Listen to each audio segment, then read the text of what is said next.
Komunikasi direncanakan dan dikelola dengan baik, maka berikutnya adalah mengendalikan komunikasi dalam proyek. Manajer proyek dan tim proyek harus menggunakan berbagai sistem pelaporan, penilaian ahli, dan pertemuan atau meeting untuk menilai seberapa baik komunikasi dalam bekerja. Di sini, jika terjadi masalah misalnya, maka manajer proyek dan tim perlu mengambil tindakan yang terkadang sering memerlukan adanya perubahan pada perencanaan dan pengelolaan komunikasi proyek. Di beberapa proyek seringkali bermanfaat untuk memiliki fasilitator dari luar untuk dapat menilai seberapa baik komunikasi dalam pengerjaan suatu proyek di dalam timnya. Terdapat beberapa saran untuk komunikasi yang baik dalam meningkatkan komunikasi. Di sini, komunikasi yang baik sangat penting untuk manajemen dalam keberhasilan proyek IT. Nah, berikut beberapa area yang harus dipertimbangkan oleh semua manajer proyek dan anggotanya dalam upaya meningkatkan komunikasi proyek. Yang pertama adalah mengembangkan skill komunikasi yang lebih baik lagi, kemudian menjalankan meeting atau pertemuan yang efektif, dan menggunakan tools kolaboratif dengan efektif, dan menggunakan template komunikasi proyek untuk membantu dalam pelaksanaan proyek, mau itu komunikasi atau apapun, sehingga dapat lebih cepat dan lebih efisien.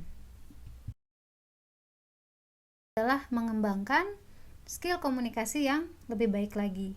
Sebagian perusahaan menghabiskan banyak uang untuk pelatihan teknis bagi karyawan. Bahkan ketika karyawan mungkin mendapatkan manfaat yang lebih dari pelatihan komunikasi. Di sini pelatihan-pelatihan ini bertujuan untuk meningkatkan keterampilan komunikasi dengan orang-orang dari negara yang berbeda dan budaya berbeda.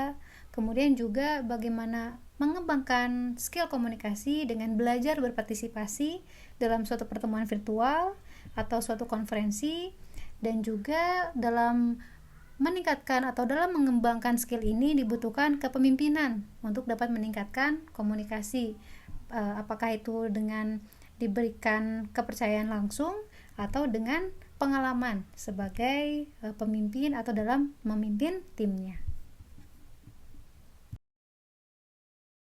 Yang efektif, terdapat beberapa saran. Yang pertama, jangan mengadakan pertemuan atau rapat jika ada cara lain yang lebih baik atau lebih cepat.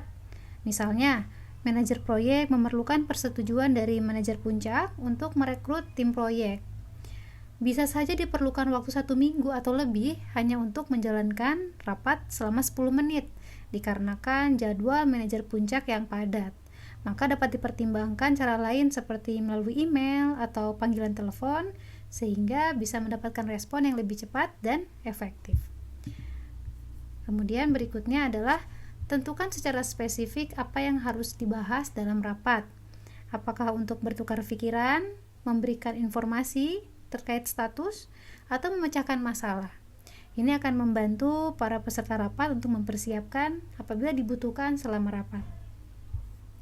Berikutnya adalah tentukan siapa saja stakeholder yang harus hadir. Pertemuan yang paling efektif biasanya dengan jumlah peserta seminimal mungkin, terutama dalam membuat suatu keputusan. Berikutnya, rapat akan paling efektif ketika para peserta datang dengan persiapan.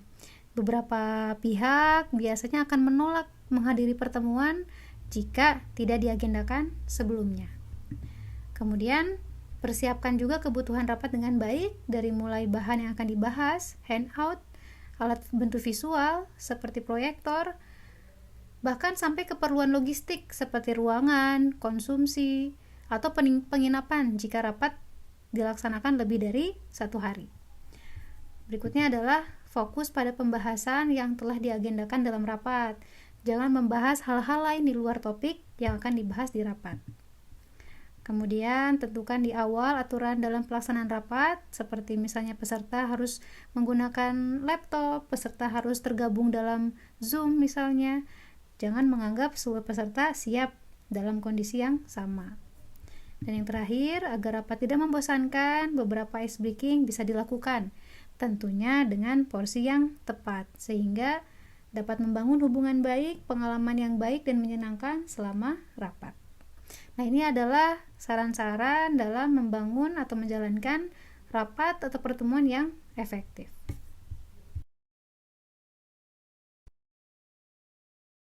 Adalah menggunakan template untuk komunikasi proyek. Banyak orang-orang teknis atau orang-orang baru dalam tim yang merasa takut atau canggung dalam meminta bantuan, sehingga ketika memberikan contoh dan template untuk komunikasi proyek ini dapat menghemat waktu dan biaya. Nah, organisasi dapat mengembangkan template mereka sendiri menggunakan beberapa yang mungkin sudah disediakan oleh organisasi atau dari luar, atau menggunakan sampel dari buku teks. Nah, ingat bahwa penelitian menunjukkan bahwa perusahaan yang unggul dalam manajemen proyek akan memanfaatkan template secara efektif.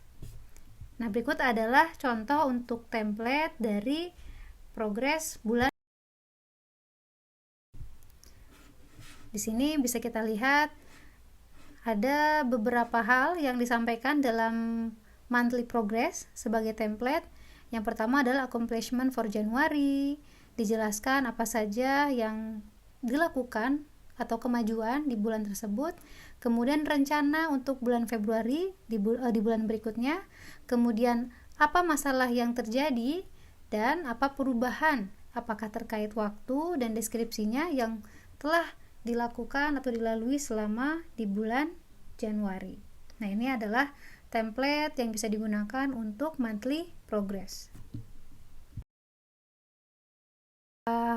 Item dalam dokumen akhir proyek yang bisa digunakan sebagai template terdapat beberapa poin. Yang pertama ada project description, kemudian project proposal and backup data, berikutnya hingga lesson learned dan copies dari all status report, meeting minutes, change notice dan lain sebagainya yang bisa diterapkan. Tentu template ini tidak baku sehingga proyek-proyek dalam perusahaan mungkin memiliki format lainnya, format mereka sendiri yang digunakan.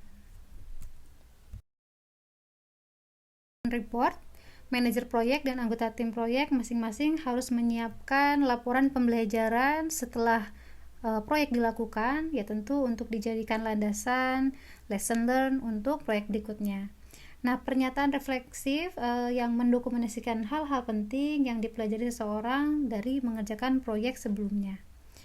Manajer proyek juga sering menggabungkan informasi dari semua laporan yang didapat dalam laporan ringkasan proyek menjadi sebuah lesson learn report.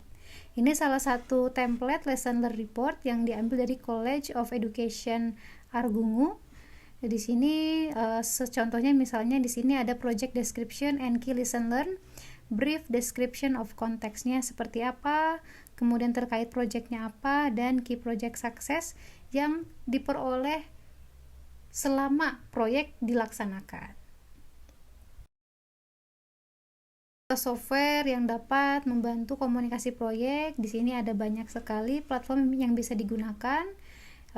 Nanti silakan bisa dieksplor beberapa atau salah satu dari software ini dan bagaimana software ini membantu dalam komunikasi proyek, seperti misalnya dalam hal komunikasi hasil progres, tas-tas yang sudah dikerjakan misalnya, atau sejauh mana setiap tim proyek sudah menyelesaikan tugasnya. Ini bisa digunakan atau bisa menggunakan software-software seperti berikut.